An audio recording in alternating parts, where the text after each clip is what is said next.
Where the river sings, mist hovers over the calm river. A young girl, Asha, sits on a rock, humming a song her mother taught her. Beside her, her father, Kofi, carves a wooden flute. Birds chirp, the water gently laps at the shore. The river sings to those who listen, Asha. It carries our stories, our love, and our tears.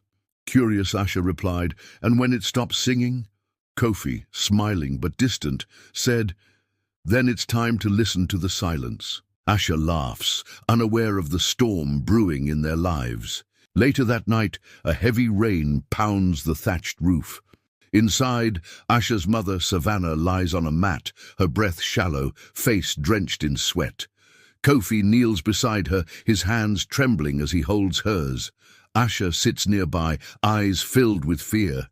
Savannah said weakly to Asha, "My princess, be strong, my child. The river will always guide you home." With a final breath, she slips away. Thunder rumbles outside. Asha lets out a piercing cry, clutching her mother's cold hands. Her world just collapsed, right before her eyes. Few days later, a funeral procession moves solemnly. Asha walks beside her father, gripping his hand. But something in Kofi's eyes has changed. Something hollow. Days turn into months. The once loving father becomes a shadow of himself, distant, cold. The river no longer sings for him. One evening, Kofi stands at the edge of the village, a small bag slung over his shoulder. Asha, now 12, watches in disbelief.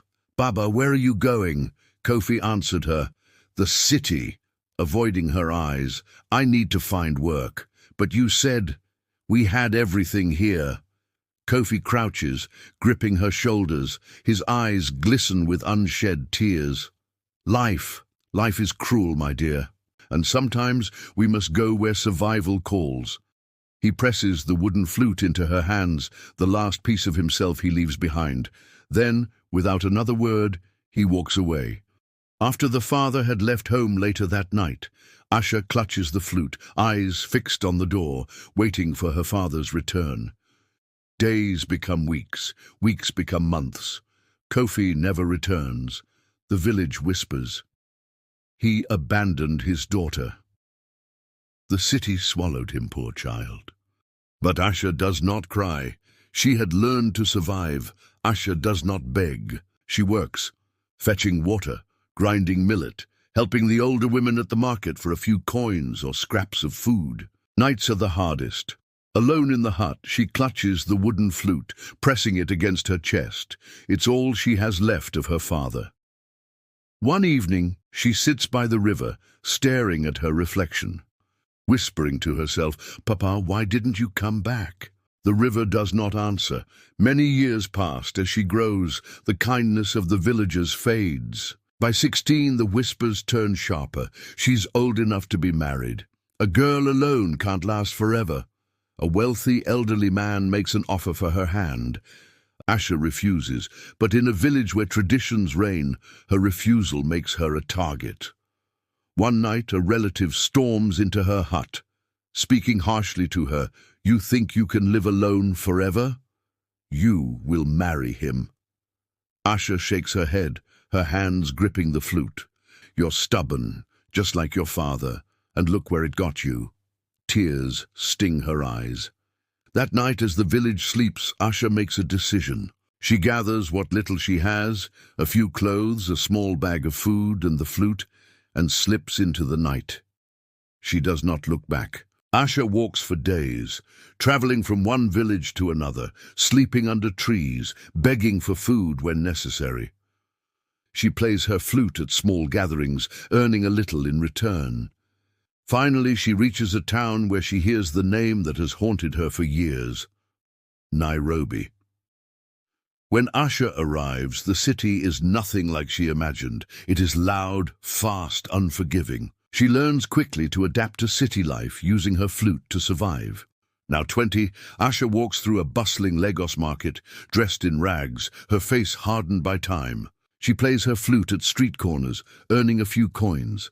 Her eyes constantly scan the crowd, always searching. She has searched for her father for years, but the city is vast and cruel.